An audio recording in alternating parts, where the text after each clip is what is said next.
আপোনাৰ আত্মসহায়ক গোট আছে নেকি? যদি আছে ৫,০০০ টকা লৈ আহক আৰু ১ লাখ টকা লাভ কৰক। এইদৰে নিজকে বিজেপিৰ সদস্য বুলি পৰিচয় দি ধন সংগ্ৰহ কৰা এইগৰাকী মহিলাৰ আজি দিন আছিল বেয়া। শুকুৰবাৰে নিশা আকৌ মহিলা গোটৰ পৰা ধন সংগ্ৰহ কৰিবলৈ আহি মহিলা গোটৰ সদস্যসকলৰ ৰোষত পৰিল। মহিলা গোটৰ সদস্যসকলে কষ্ট উপাৰ্জিত ধন উভতাই বিচাৰি ধুৰন্ধৰ মহিলাগৰাকীক কৰিলে আটক। নিজকে গুৱাহাটী লোকসভা সমষ্টিৰ সাংসদ কুইন ওজাৰ লগত সুসম্পৰ্ক থকা আৰু বকো সমষ্টিৰ বিজেপি দলৰ সম্ভাৱ্য প্ৰাৰ্থী বুলি পৰিচয় দিয়া এইগৰাকী মহিলাই মহিলা গোটক চৰকাৰী অনুদান দিয়া, চাকৰি আদি দিয়াৰ নামত বকো সমষ্টিৰ বিভিন্ন এলেকাত বৃহৎ জাল মেলি সংগ্ৰহ কৰি আহিছে বুজন পৰিমাণৰ ধন।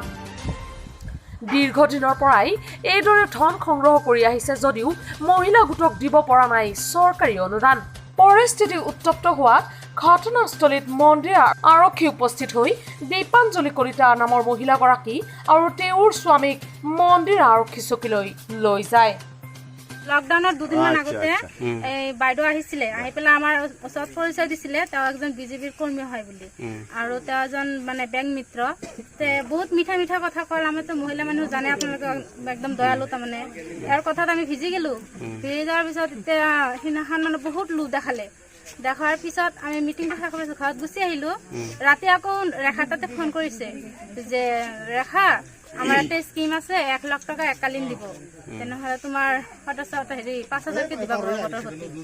তাৰপিছত আমি চিন্তা কৰিলো যে ৫,০০০কে টকা দেই না নেদে, তেনে পুৰা বিশ্বাস দিলে যে মাৰি নাখায় আৰু দিব ইয়াক।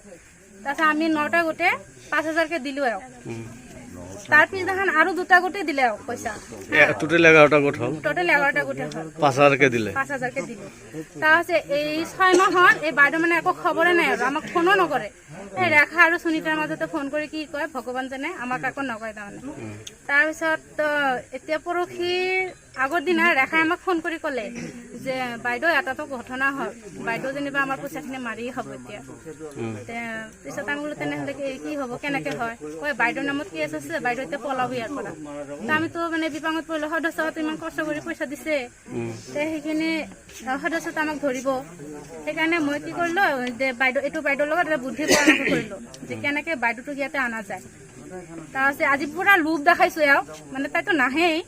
আজি লোভ দেখাইছো, ৩টা গোট জমা হৈছো, ৬,০০০কে দিব, টোটেল ১৮,০০০ টকা। আৰু আমাৰ যে ১১টা গোটৰ পৰা পইচা লৈছে সেইখিনি কামৰ কাৰণে আৰু মানে ৫,০০০কে লাগে। সুনীতাই কৈছে যে ৫,০০০কে এতিয়া দিব নোৱাৰে, তেনেহ'লে আমি গোটেইকেইটাৰ পৰা ৫,০০০ যোগাইছো, টোটেল ২৪,০০০ টকা জোটাইছো আমি। তেনে আপুনি আহি লৈ যাওক। ৫,০০০কে লৈছে। তেওঁ কৈছে পইচাখিনি তোমালোকৰ একাউণ্টত সোমোৱাৰ পিছত আকৌ তোমালোকে আমাক ৫,০০০কে দিব লাগিব। আৰু কালি সুনীতাক কৈ আছে তাৰমানে এটা গোটে ১০,০০০কে দিব লাগিব, ১ লাখ টকা সোমালে। সুনীতাক আৰু কালি কৈ আছে যে তোমালোকৰ গোটত যদি ১ লাখকে সোমায় তুমি আৰু ১০,০০০কে জোটাবা, টোটেল তেনেহ'লে আমাৰ ১৫,০০০ দিব লাগিল নহয়। কামৰ নামত ঠন ঠন পইচা ল'বৰ কাৰণে আহি আছে ৰাক্ষসনী এটা।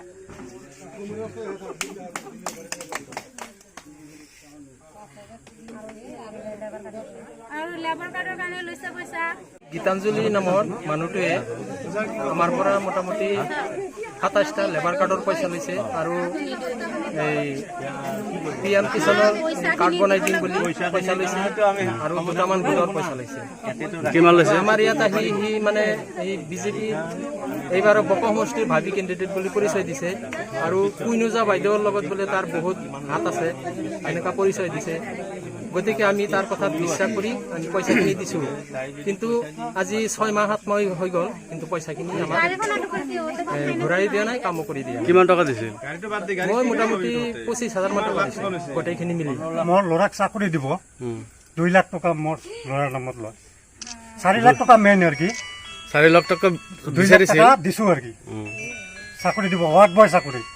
আৰু মোৰ ভাইটি চিৰাজুল যে আছে, চিৰাজুলৰ পৰা ৫০,০০০ টকা ডিমাণ্ড, ৪০,০০০ টকা আশা কৰ্মী চাকৰি দিব এই বাইদেৱে।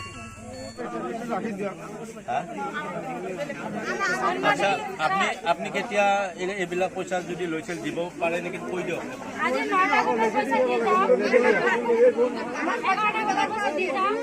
বাকি